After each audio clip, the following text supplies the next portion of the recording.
2004 সালের 21শে আগস্ট যখন গ্রেনেড হামলা হলো তখন বিএনপির শীর্ষ নেতৃবৃন্দের অনেকে এই মন্তব্য করেছিলেন শেখ হাসিনা নাকি ভ্যানিটি ব্যাগে করে গ্রেনেড নিয়ে নিজেদের মারার ব্যবস্থা নিজেরাই করেছেন। ইন্টারেস্টিং। এসব হাস্যকর কথা বলার স্পর্ধা তারা পান কারণ তারা আসলে দেশের জনগণকে গোনায় ধরেন না। প্রথম থেকে বলি, 21শে আগস্ট আমি প্রথম আলোতে কাজ করি, মানে আমি আমি আমি কিছুদিন পড়াশোনার জন্য ইংল্যান্ডে ছিলাম, সেখান থেকে যখন ফিরে আসি, সেই ফিরে আসার পরের যেদিন আমি জয়েন করি প্রথম আলোতে সেদিনই 21শে আগস্টের গ্রেনেড হামলার ঘটনাটা ঘটে। চিফ রিপোর্টারের কাছে ফোন আসে বঙ্গবন্ধু এভিনিউ থেকে, যিনি রিপোর্টার ফোন করেছিলেন তিনি আসলে কথাই বলতে পারছিলেন না, কারণ হচ্ছে যে তার গলার আওয়াজ এবং অন্যান্য অনেক কিছুর আওয়াজে তার গলার আওয়াজ চাপা পড়ে গিয়েছিল। শুধু তিনি বলতে পেরেছিলেন এখানে গ্রেনেড বা এরকম কি জানি ফুটেছে, অনেক লোক মারা গেছে, অনেক লোক আহত হয়েছে। আমরা মানে আমাদেরকে রিপোর্টার হিসেবে সেদিনই আসলে আমার মনে আছে আমার বন্ধু গোলাম কিবরিয়ার মোটরসাইকেলে করে আমি সেদিনই ঘটনাস্থলে যাই। ঘটনাস্থলে যাওয়ার পরে আমার মনে পড়ে আমরা যখন সচিবালয়ের সেকেন্ড গেটের এখানে, তখন আমার সাবেক সংসদ সদস্য জনাব রহমতুল্লাহর কথা মনে পড়ে। তিনি এসে আমাদের বাইকের কাছাকাছি আসলেন, তিনি এসে বললেন যে আমাকে একটু বাঁচান বা বিড়বিড় করে জানি কি বললেন, তার সারা গায়ের রক্ত। আমরা যে মানে রিপোর্টার আমরাও তাকে চিনতে পারতেছিলাম না। তিনি কোনো মতে আমাদেরকে বলতে পারতেছিলেন যে আমাদের হাসপাতালে নিতে পারবেন। আমাদের চোখের সামনে, এই সময় আমাদের চোখের সামনে আমরা ফটোগ্রাফার, আমাদের একটু সিনিয়র গোর্কি ভাইয়ের মোটরসাইকেলের পিছনে সারা গায়ে রক্ত নিয়ে সম্ভবত সুরঞ্জিত সেনগুপ্তকেও দেখি কোথায় যেন তাকে নিয়ে আসা হচ্ছে। আমি আর বন্ধু কিবরিয়া তখন বুঝে উঠতে পারছি না সামনে যাব না পিছনে যাব। কিবরিয়ার মাথায় হেলমেট ছিল, আমার মনে আছে যে আমার মাথায় তাও নাই। এখনো গ্রেনেড ফুটছে, অন্তত 2টি গ্রেনেডের আওয়াজ আমরা তখনও পেলাম। এর মধ্যে ঠিক করলাম সামনে যাব এবং প্রথম দৃশ্য যা দেখলাম আমাদের যদ্দূর মনে পড়ে, আইভি রহমান শূন্য চোখে বসে আছেন, তার 2টো পাই উড়ে গেছে, আমরা তাকে দেখেও চিনতে পারি নাই। তখনও কোনো মেডিকেল অ্যাসিস্ট্যান্স আসে নাই, আশেপাশে কারো পা, কারো মাথার খুলি, কারো হাত ছড়ায় ছেটে আছে। আমরা তখনও জানি না শেখ হাসিনা মারা গেছেন কি বেঁচে আছেন, কিন্তু তিনি সিভিয়ারলি ইনজুর্ড এই কথা অনেকেই বলছেন। এমন সময় শুনলাম আমাদের বন্ধু কলিগ ফটোগ্রাফার জিয়া ইসলাম, যিনি নাকি ওই দিন ট্রাকে ছিলেন, তাকে নাকি গ্রেনেডের আঘাতে উড়ে যেতে দেখেছেন কেউ কেউ। আমরা সব ছেড়ে তখন জিয়াকেই খুঁজছিলাম। পরে জানলাম আসলে গ্রেনেড ফাটার যে শব্দ, তার রিয়েকশনে সে অনেকখানি উপরে উঠে অজ্ঞান হয়ে ট্রাকেই পড়েছিল।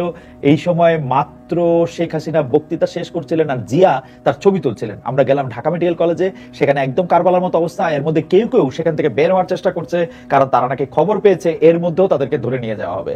আমরা সেখান থেকে জানলাম যে আওয়ামী লীগের নেতাকর্মীদের শিকদার মেডিকেল কলেজে, ধানমন্ডির যে শিকদার মেডিকেল কলেজ আছে সেখানে নিয়ে যাওয়া হচ্ছে।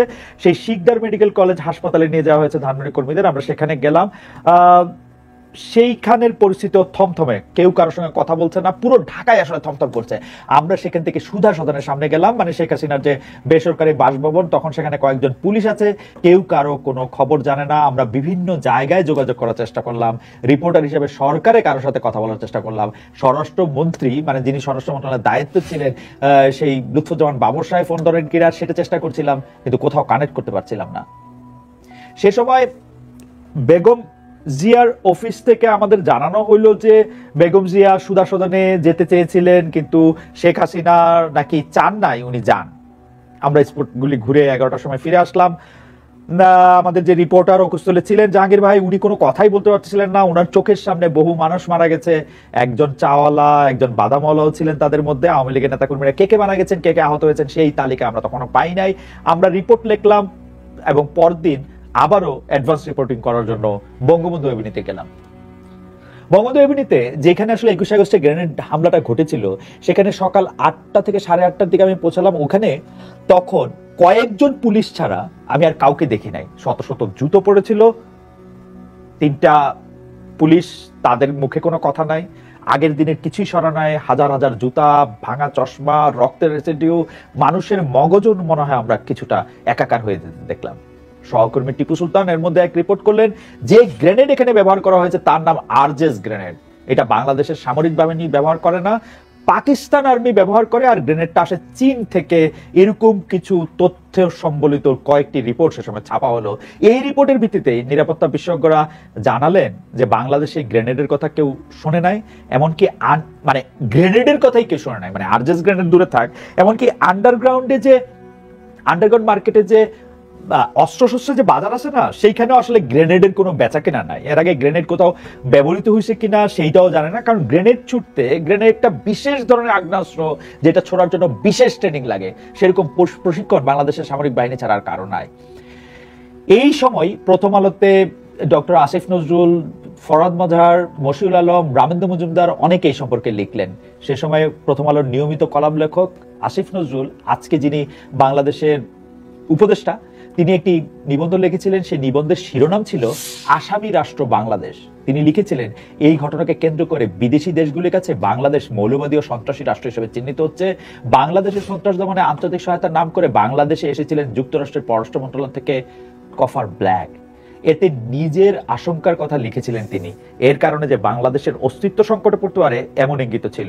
আসিফ নজরুল এমনও মনে করেছিলেন যে সে সময় প্রশাসনের কেউ এই ঘটনার সাথে জড়িত থাকাই স্বাভাবিক। আওয়ামী লীগ থেকে দাবি থাকা সত্ত্বেও বিদেশের কোনো নিরপেক্ষ কমিটিকে এই ঘটনার তদন্ত করাতে দেয়া হয় নাই।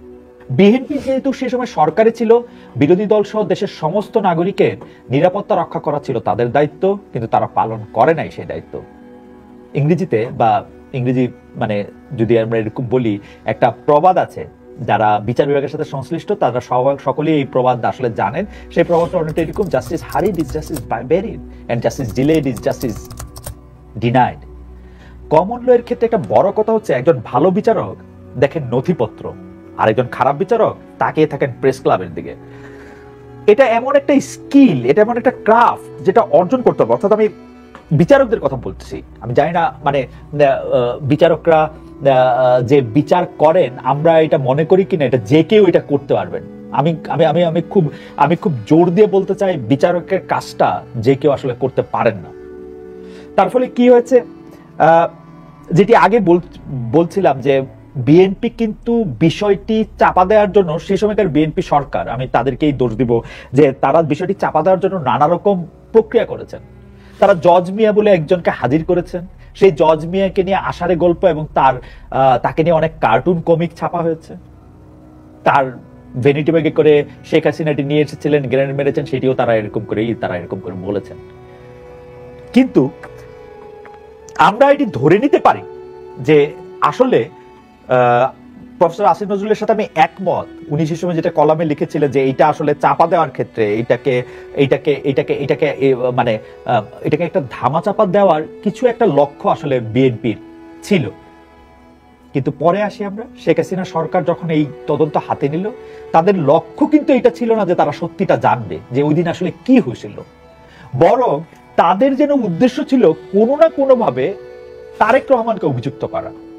ফৌজদারি মামলায় কাউকে অভিযুক্ত করতে হইলে, তাকে দোষী বলতে হইলে, তার অপরাধে তার সম্পৃক্ততা সম্পর্কে 100% নিশ্চিত হইতে হয়, যেটাকে বলে হচ্ছে বিয়ন্ড রিজনেবল ডাউট।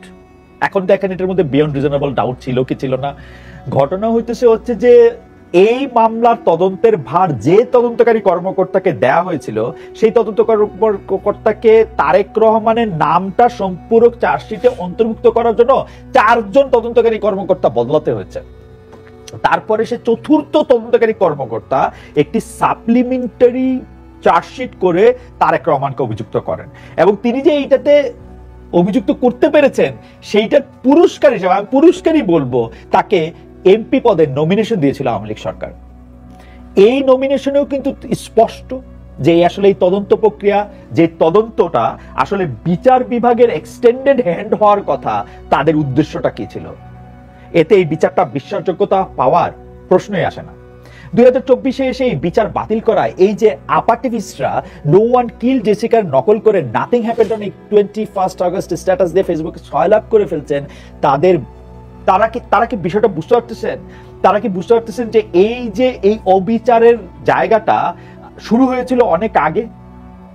যার এই অপরাধে অভিযুক্ত হওয়ার কথা ছিল কি ছিল না, সেটা কোনো নিরপেক্ষ তদন্তের মাধ্যমে করা হয় নাই।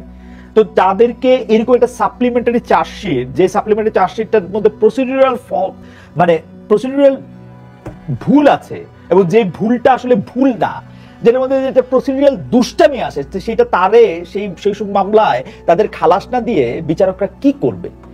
কিন্তু প্রশ্ন হইল, এর মধ্যে আবার আরেকটা প্রশ্ন আছে, দেখেন এর মধ্যে লেয়ারগুলি দেখেন, মানে 21 গ্রেনেড হামলা করে শেখ হাসিনা সহ তার যারা শীর্ষস্থানীয় নেতৃবৃন্দ ছিল তাদেরকে মেরে ফেলার একটা চেষ্টা নেওয়া হয়েছিল। পরে আবার বলা হয়েছে শেখ হাসিনা নিজেই এটা করেছেন, তদন্তের নামে মক্কারি করা হয়েছিল, এবং সেই তদন্তের নামে মক্কারি পরে যখন শেখ হাসিনা সরকার ক্ষমতা আসবেন তারা কি করলেন, তারা হচ্ছে একবার দুইবার তিনবার আয়ও বদলায় চার্জশিটটা একটা সম্পৃক্ত চার্জশিট দিয়া তার মধ্যে তারেক রহমানের নাম ঢুকায় তারপরে তারে বিচার করে এটার মধ্যে এটা করলেন। তো এই প্রসিডিউরাল ফ্লগুলি কি মানে কোর্ট দেখবে না? তো তারা এটা বাতিল করে দিছে। সেই জায়গার মধ্যে থেকে আইসা আপনি দেখেন জনাব তারেক রহমানের ঘটনাটা কি। তারেক রহমান কিন্তু পুরা মামলাটা দেখতেছেন হচ্ছে লন্ডন থেকে বসা। কেন তিনি আইসা আদালতে এগুলি বলতে পারেন না? তিনি তো সবকিছুর মধ্যে ষড়যন্ত্র খুঁজে পাইতেছেন মনে হয়, নাহলে আদালতে হাজির থাকেন না কেন? তার দেশে আসতে সমস্যাটা কি? দুই দলের এই কারাকারি মারামারির চোটে সত্যি ঘটনাটা কি হয়েছিল, কারা এটা ঘটিয়েছিল, এই স্বার্থ কাদের ছিল, এই সব কিছু কি চিরদিনের জন্য অজানা থেকে গেল না? দেখেন 300,000 বছর আগে বিভিন্ন রকম পরিবর্তনের পরে আমরা তো হোমোসেপিয়েন্স হিসেবে আত্মপ্রকাশ করলাম। তারপর আরো বহুমাত্রিক ঘষা ডলা খাইতে খাইতে এদূর আসছে। এর মধ্যে দেখেন কত রকম নিয়ম বানিয়েছে, অন্যের শান্টিং দেওয়ার জন্য, টাইট দেওয়ার জন্য, অত্যাচার করার জন্য যা কিছু করা হয়েছে তার মধ্যে বহু কিছু টিকে নাই। কিন্তু কালের বিচারে সবচেয়ে বেশি দিন ধরে যেটা আমাদের মনে